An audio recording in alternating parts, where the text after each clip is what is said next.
जुलाई 2025 क्या महीना था। मतलब भारत और दुनिया भर में काफी हलचल मची रही। हाँ बिल्कुल। अर्थव्यवस्था की अपनी पहेलियां थीं, सुरक्षा के मोर्चे पर भी बड़ी खबरें आई। और हाँ, अंतर्राष्ट्रीय मंचों पर भी बहुत कुछ हुआ। सही कहा। आज हम इन्हीं घटनाओं पर आधारित कुछ स्रोतों को खंगालेंगे। हमारे पास जुलाई 2025 भारत और विश्व की प्रमुख घटनाएं शीर्षक वाले दस्तावेज के कुछ हिस्से हैं। अच्छा। इनमें इकोनॉमिक रिपोर्ट्स है, सिक्योरिटी अपडेट्स है और कुछ इंटरनेशनल मीटिंग्स का भी ब्यौरा है। हमारा मकसद है कि इन बिखरी हुई जानकारियों के जाल से सबसे जरूरी बातें और उनके मायने निकालें, ताकि इस महीने की तस्वीर थोड़ी साफ हो सके। बिल्कुल, चलिए शुरू करते हैं, देखते हैं क्या कुछ है इसमें। तो सबसे पहले बात करते हैं अर्थव्यवस्था की। वित्त मंत्रालय की जुलाई की मंथली इकोनॉमिक रिव्यू वो कहती है कि भारत की इकोनॉमी ग्लोबल झटकों को झेलने में काफी हद तक कामयाब रही। ये दिलचस्प है। वजह बताई गई है मजबूत घरेलू मांग और अच्छे माइक्रो इकोनॉमिक फंडामेंटल्स। मतलब अर्थव्यवस्था के जो बड़े स्वास्थ्य संकेतक होते हैं वो ठीक थे। हाँ, जैसे विकास दर, महंगाई का नियंत्रण वगैरह। बिल्कुल। लेकिन इसी रिपोर्ट में बढ़ते वैश्विक संरक्षणवाद को लेकर चिंता भी जताई गई है। हाँ, और ये चिंता जायज है। देखिए, एक तरफ तो ये अच्छी बात है कि हमारी डोमेस्टिक डिमांड अर्थव्यवस्था को संभाले हुए, ये भारत की आंतरिक मजबूती दिखाती है। सही। लेकिन दूसरी तरफ ये जो ग्लोबल प्रोटेक्शनिज्म है, मतलब देश अपने बाजारों को बाहरी कंपटीशन से बचाने की जो कोशिश कर रहे हैं, ये महज एक छोटी मोटी चिंता नहीं है। तो ये बड़ा खतरा है। बिल्कुल, ये भारतीय निर्यात के लिए एक वास्तविक खतरा है। इसलिए अब ट्रेड में डाइवर्सिफिकेशन, यानी नए बाजार और नए उत्पाद खोजना, वो सिर्फ एक ऑप्शन नहीं बल्कि एक जरूरी स्ट्रैटेजी बन गया है, ताकि हम किसी एक देश या रीजन पर बहुत ज्यादा डिपेंडेंट ना रहें। एग्जैक्टली। और भारी दबावों की बात चली है तो अमेरिका के साथ जो ट्रेड वाला मामला है वो तो काफी गंभीर लगता है। सुनने में आया कि जून में बातचीत फेल होने के बाद अमेरिका ने कुछ भारतीय निर्यातों पर 50% तक के भारी भरकम टैरिफ लगा दिए। 50%? हाँ, ये कोई मामूली बात नहीं है। इसका असर तो बहुत गहरा पड़ा होगा। निश्चित रूप से, खासकर उन उद्योगों पर जो अमेरिकी बाजार पर बहुत ज्यादा निर्भर हैं। देखिए, ये सिर्फ व्यापार के आंकड़ों का खेल नहीं है। ये उन इंडस्ट्रीज और उनमें काम करने वाले लोगों की नौकरियों तक को प्रभावित कर सकता है। और इसका एक नतीजा ये हुआ है कि भारत को, आप कह सकते, तेजी से अपने व्यापारिक साझेदार बदलने पड़ रहे हैं या नए दोस्त बनाने पड़ रहे हैं। जैसे ब्रिटेन, यूरोपीय संघ, न्यूजीलैंड। इन देशों के साथ व्यापार समझौतों को तेज करने की कोशिशें इसी मजबूरी और रणनीति का हिस्सा हैं। अगर आप बड़ी तस्वीर देखें। हाँ, ये दुनिया भर में व्यापारिक रिश्तों के एक तरह से रीस्ट्रक्चरिंग का संकेत है। देश पुराने समीकरणों पर सवाल उठा रहे हैं, नए गठबंधन तलाश रहे हैं। भारत भी इसी बदलाव का हिस्सा है। अच्छा, अब जरा घरेलू स्तर पर देखें तो स्टील उद्योग में भी कुछ खींचता नजर आ रही है। हाँ, मेटकोक वाला मामला। हाँ, वही। स्टील बनाने के लिए जो जरूरी चीज है मेटकोक या कोकिंग कोल, उसकी सप्लाई में कमी की बात सामने आई। JSW और आर्सलर-मित्तल जैसे बड़े निर्माताओं ने सरकार से कहा है कि मेटकोक का आयात कोटा बढ़ाया जाए। और वो भी अच्छा खासा। हाँ, लगभग 7 गुना, 1.4 मिलियन टन से सीधा 9.3 मिलियन टन। ये तो बहुत बड़ी मांग है। हाँ, और ये मांग स्टील उद्योग की चिंता को साफ दर्शाती है। देखिए, मेटकोक स्टील उत्पादन की जान है। बिल्कुल। अगर ये पर्याप्त मात्रा में और सही कीमत पर नहीं मिला तो क्या होगा? स्टील महंगा होगा, प्रोडक्शन घटेगा, और इसका असर आगे दूसरी इंडस्ट्रीज पर भी पड़ेगा। कार बनाने वालों से लेकर घर बनाने वालों तक। सही कहा, सब पर असर पड़ेगा। दिलचस्प बात यह है कि इस्पात मंत्रालय कह रहा है कि घबराने की कोई बात नहीं, घरेलू आपूर्ति काफी है। अच्छा, फिर इंडस्ट्री इतनी बढ़ोतरी क्यों मांग रही है? यही तो सवाल है। क्या मंत्रालय का आकलन ज्यादा आशावादी है या उद्योग जरूरत से ज्यादा मांग कर रहा है? देखिए, अगर मंत्रालय का अनुमान गलत साबित हुआ तो इसका असर सिर्फ स्टील उद्योग तक सीमित नहीं रहेगा, ये पूरे मैन्युफैक्चरिंग सेक्टर को धीमा कर सकता है। इस पर नजर रखनी होगी। सही है। अच्छा, अर्थव्यवस्था से जुड़ी एक और खबर है जो थोड़ी कह सकते हैं चौंकाने वाली है। गुजरात से? हाँ। क्या हुआ गुजरात में? बताया जा रहा है कि जुलाई में गुजरात में शेयर बाजार में पैसा लगाने वाले नए निवेशकों की संख्या में एक महीने में ही 74% का उछाल आया। अरे वाह, 74% एक महीने में? हाँ, करीब 1.2 लाख नए लोग बाजार से जुड़े। और ये भी कि गुजरात, महाराष्ट्र और यूपी, ये तीनों राज्य मिलकर देश के 40% से ज्यादा एक्टिव निवेशक इन्हीं राज्यों से हैं।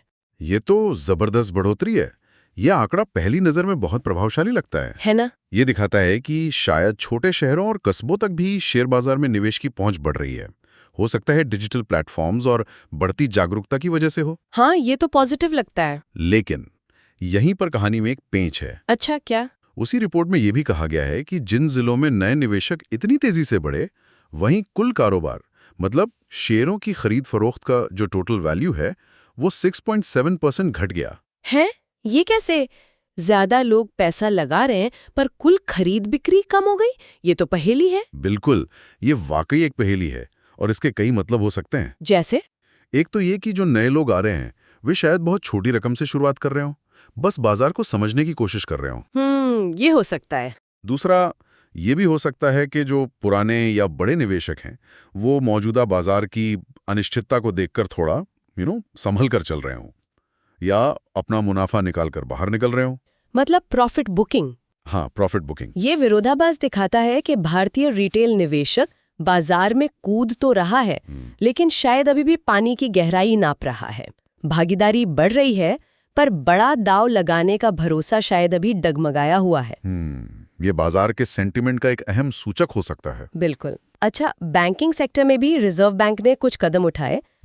3 जुलाई को आरबीआई ने करीब 1 ट्रिलियन की 7 दिन वाली रिवर्स रेपो नीलामी की घोषणा की। हाँ, लिक्विडिटी एडजस्टमेंट के लिए। हाँ, बताया गया कि ऐसा इसलिए किया गया क्योंकि बैंकिंग सिस्टम में करीब 3.75 ट्रिलियन की एक्स्ट्रा नकदी मतलब लिक्विडिटी जमा हो गई थी। देखिए, ये आरबीआई का एक स्टैंडर्ड टूल है, लेकिन इसका महत्व समझना जरूरी है। क्या महत्व है इसका? जब बैंकों के पास बहुत ज्यादा पैसा होता है, जरूरत से ज्यादा, तो वो एक दूसरे को बहुत कम ब्याज दर पर उधार देने लगते हैं। इसे ओवरनाइट रेट कहते हैं। अगर ये दर आरबीआई की तय पॉलिसी रेपो दर जो उस समय 5.5% थी, उससे बहुत नीचे चली जाए तो ये आरबीआई के मॉनेटरी पॉलिसी के लक्ष्यों के खिलाफ जाता है। अच्छा। इसलिए रिवर्स रेपो नीलामी के जरिए आरबीआई बैंकों से ये अतिरिक्त पैसा एक तरह से वापस खींच लेता है ताकि ब्याज दरें नियंत्रण में रहे और अर्थव्यवस्था में स्थिरता बनी रहे। ये कदम दिखाता है कि आरबीआई सिस्टम में जरूरत से ज्यादा नकदी को लेकर कितना सजग है। ठीक है। अच्छा, आरबीआई से जुड़ा एक और आंकड़ा है जो थोड़ी चिंता पैदा कर सकता है। कौन सा? बताया गया है कि भारतीय कंपनियों ने जुलाई में विदेशों में जो इक्विटी निवेश किया उसमें साल दर साल 22% की गिरावट आई है। मतलब हमारी कंपनियां बाहर कम पैसा लगा रही हैं। हाँ, ये बाहरी एफडीआई मतलब प्रत्यक्ष विदेशी निवेश के प्रवाह में एक अहम कमी है। अब इसके पीछे वजह क्या हो सकती है, ये सोचना जरूरी है। क्या वजह हो सकती है? कई कारण हो सकते हैं। क्या दुनिया भर में आर्थिक माहौल इतना अनिश्चित है कि भारतीय कंपनियां विदेश में निवेश करने से कतरा रही हैं? ये मुमकिन है। या फिर उन्हें भारत में ही निवेश के इतने अच्छे मौके दिख रहे हैं कि वे अपना पैसा बाहर लगाने के बजाय यहीं लगाना बेहतर समझ रही हैं? या शायद दोनों बातें कुछ हद तक सही हो। बिल्कुल, या दोनों ही। इस ट्रेंड के लंबे समय में क्या मायने होंगे ये देखना होगा। क्या ये वैश्विक मंदी का डर है या फिर घरेलू अर्थव्यवस्था में बढ़ता हुआ भरोसा? ये देखने वाली बात होगी। लेकिन चलिए, आर्थिक मोर्चे पर हर खबर चिंता वाली नहीं है। पश्चिम बंगाल से अच्छी खबर आई है। अच्छा, पश्चिम बंगाल से? हाँ, वहां जुलाई में जीएसटी संग्रह 12% बढ़कर 5,895 करोड़ रुपए हो गया। अरे वाह, 12% ग्रोथ, ये तो बढ़िया है। और साथ ही राज्य का फिस्कल डेफिसिट मतलब राजकोषीय घाटा कम हुआ है और कुल कर्ज का राज्य की जीडीपी यानी जीएसडीपी से जो अनुपात है वो भी सुधरकर 36.8% हो गया है। ये निश्चित तौर पर पश्चिम बंगाल की वित्तीय सेहत के लिए बहुत पॉजिटिव संकेत हैं। जीएसटी कलेक्शन में बढ़ोतरी का मतलब है कि राज्य में इकोनॉमिक एक्टिविटी बढ़ रही है। सही। और घाटे और कर्ज के अनुपात में कमी आना दिखाता है कि राज्य अपने फाइनेंस का मैनेजमेंट बेहतर तरीके से कर रहा है। इससे राज्य के लिए गुंजाइश पैदा होती है कि वो विकास योजनाओं पर ज्यादा ध्यान दे सके। हाँ, ये उस घरेलू मजबूती का एक अच्छा उदाहरण है जिसकी हम पहले बात कर रहे थे। बिल्कुल। अच्छा, अर्थव्यवस्था के इन मिली-जुली तस्वीरों के बीच अब जरा देश की सुरक्षा और कानून व्यवस्था के मोर्चे पर आते हैं। जुलाई में यहाँ भी काफी कुछ चल रहा था। एक बड़ी खबर कश्मीर से आई, ऑपरेशन महादेव। हाँ, 28 जुलाई पहलगाम। हाँ, सुरक्षा बलों ने ये ऑपरेशन किया। क्या हुआ इसमें? इस ऑपरेशन में टीआरएफ यानी द रेजिस्टेंस फ्रंट, जो कश्मीर में एक्टिव एक आतंकी गुट माना जाता है, उसके 3 प्रमुख आतंकवादी मारे गए। इसमें उनका कथित मास्टरमाइंड सुलेमान भी शामिल था। ये सुरक्षा बलों के लिए एक बड़ी कामयाबी थी। क्यों? क्योंकि ऐसे प्रमुख लोगों के हटने से आतंकी संगठनों की कमर टूटती है, उनकी ऑपरेशनल कैपेबिलिटी कम होती है। लेकिन इस घटना का एक और अहम पहलू था। हाँ, वो ये कि इस ऑपरेशन के ठीक बाद अमेरिका ने TRF को एक आतंकवादी संगठन घोषित कर दिया। इसका क्या महत्व है? इसका बहुत बड़ा स्ट्रेटेजिक महत्व है। देखिए, जब अमेरिका जैसा देश किसी संगठन को आतंकवादी घोषित करता है तो उस पर अंतर्राष्ट्रीय दबाव बहुत बढ़ जाता है। कैसे? उसके लिए पैसा जुटाना, हथियार हासिल करना और दूसरे देशों में समर्थन पाना मुश्किल हो जाता है। तो ये ऑपरेशन महाद्वीप की जमीनी सफलता के साथ साथ एक बड़ी डिप्लोमेटिक जीत भी थी। अच्छा। ये दिखाता है कि कैसे आतंकवाद से लड़ाई में जमीनी कार्रवाई और अंतर्राष्ट्रीय सहयोग दोनों कितने जरूरी हैं, एक दूसरे को कॉम्प्लीमेंट करते हैं। समझ गया। लेकिन सुरक्षा को लेकर चिंता बढ़ाने वाली घटनाएं भी हुईं वडोदरा में जून के आखिर और जुलाई की शुरुआत में। हाँ, वो बम वाली अफवाहें। हाँ, कई स्कूलों को बम से उड़ाने की धमकी वाली अफवाहें फैलीं। गनीमत रही कि कहीं कुछ हुआ नहीं, पर दहशत तो फैली ही होगी। बिल्कुल, भले ये अफवाहें झूठी थीं, लेकिन इनका मकसद ही दहशत फैलाना होता है, और खासकर स्कूलों को निशाना बनाना ये बहुत चिंताजनक है। हाँ, बच्चों की सुरक्षा का सवाल है। इससे बच्चों, उनके माता पिता, स्कूल प्रशासन सब में डर बैठ जाता है। ये घटनाएं लॉ एनफोर्समेंट एजेंसियों के लिए भी एक बड़ी चुनौती होती हैं। उन्हें हर धमकी को गंभीरता से लेना होता है, स्कूलों को खाली कराना पड़ता है, जांच करनी होती है। बहुत रिसोर्स लगता होगा इसमें। हाँ, ये दिखाता है कि अफवाहें भी समाज की शांति और सुरक्षा के लिए कितना बड़ा खतरा बन सकती हैं। सही बात है। अच्छा, अब जरा अंतर्राष्ट्रीय स्तर पर देखें तो एक लंबे समय से चले आ रहे फलस्तीन मुद्दे पर भी जुलाई में एक बैठक हुई। हाँ, न्यूयॉर्क में यूएन ने एक अंतर्राष्ट्रीय सम्मेलन आयोजित किया था 28 से 30 जुलाई तक। इसका मकसद क्या था? इसका मुख्य उद्देश्य इजराइल फिलिस्तीन संघर्ष के 2 राज्य समाधान, मतलब 2 स्टेट सॉल्यूशन के पुराने प्रस्ताव को फिर से पटरी पर लाने की कोशिश करना था। जो काफी समय से अटका हुआ है। हाँ, बिल्कुल। इसके लिए एक 15 महीने का रोड मैप भी तैयार किया गया, जिसमें बहुत कॉम्प्लेक्स मुद्दे शामिल हैं, जैसे हथियार डालना, बंदूकों की रिहाई, फिलिस्तीनी अथॉरिटी में सुधार और संघर्ष खत्म होने के बाद क्या होगा उसकी प्लानिंग। क्या लगता है इससे कुछ हल निकलेगा? देखिए, जमीनी हकीकत बहुत जटिल है और चुनौतियां भी बहुत बड़ी हैं, लेकिन ऐसे अंतर्राष्ट्रीय प्रयास महत्वपूर्ण हैं। क्यों? क्योंकि ये दिखाते हैं कि अंतर्राष्ट्रीय समुदाय अभी भी इस मुश्किल मुद्दे का शांतिपूर्ण हल निकालने की कोशिश कर रहा है और बातचीत के दरवाजे खुले रखना चाहता है। भले ही तत्काल सफलता न मिले, कोशिश जारी रखना जरूरी है। अच्छा, भारत में एक दुखद घटना भी हुई जुलाई में, हरिद्वार में। हाँ, वो मंदिर में भगदड़, बहुत दुखद। हाँ, उसमें 8 लोगों की जान चली गई। ये बेहद दुर्भाग्यपूर्ण है। भारत में धार्मिक स्थलों और आयोजनों में अक्सर बहुत भारी भीड़ होती है। हाँ, ये आम बात है। ये हादसा एक बार फिर हमें याद दिलाता है कि ऐसी जगहों पर भीड़ प्रबंधन और सुरक्षा के कितने पुख्ता इंतजामों की जरूरत है। ये सिर्फ इंतजामों की बात नहीं, बल्कि शायद प्लानिंग, इंफ्रास्ट्रक्चर और इमरजेंसी रिस्पांस, इन सबको और बेहतर करने की जरूरत है ताकि ऐसी त्रासदियों को रोका जा सके। बिल्कुल। इन गंभीर बातों के बाद अब कुछ संस्थागत और सामाजिक सुधारों की ओर देखते हैं। तमिलनाडु सरकार ने एक अहम बदलाव किया है। हाँ, किस बारे में? सरकारी कर्मचारियों की मृत्यु या मेडिकल रिटायरमेंट के बाद उनके आश्रितों को जो अनुकंपा नियुक्ति मिलती है, उसके नियमों में। अच्छा, क्या बदलाव है? नए नियम के मुताबिक अब ऐसे मामलों में आश्रितों को 3 साल के अंदर नौकरी मिल जानी चाहिए। ओह, ये तो बहुत अच्छा है। पहले इसमें काफी देरी हो जाती थी। हाँ, और अनिश्चितता भी रहती थी। इससे प्रभावित परिवारों को बहुत मुश्किलों का सामना करना पड़ता था। सही बात है। इसके साथ ही पूरी प्रक्रिया में ट्रांसपेरेंसी लाने के लिए एक ऑनलाइन सीनियरिटी सिस्टम भी शुरू किया गया है। ये तो बहुत ही सकारात्मक और जरूरी सुधार लगता है।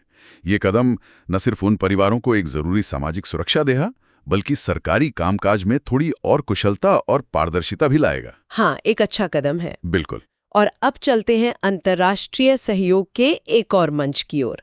6-7 जुलाई को ब्राजील के रियो डी जनेरो में 17वां ब्रिक्स शिखर सम्मेलन हुआ। हाँ, ब्रिक्स यानी ब्राजील, रूस, भारत, चीन, दक्षिण अफ्रीका, और अब तो कुछ नए सदस्य देश भी जुड़ गए। सही। तो ये अब वैश्विक पटल पर एक महत्वपूर्ण समूह बन चुका है। हाँ, बिल्कुल। इस सम्मेलन में कई अहम मुद्दों पर बात हुई, जैसे global health security, artificial intelligence, AI को कैसे रेगुलेट किया जाए, विकास के लिए फाइनेंसिंग के नए तरीके, क्लाइमेट चेंज।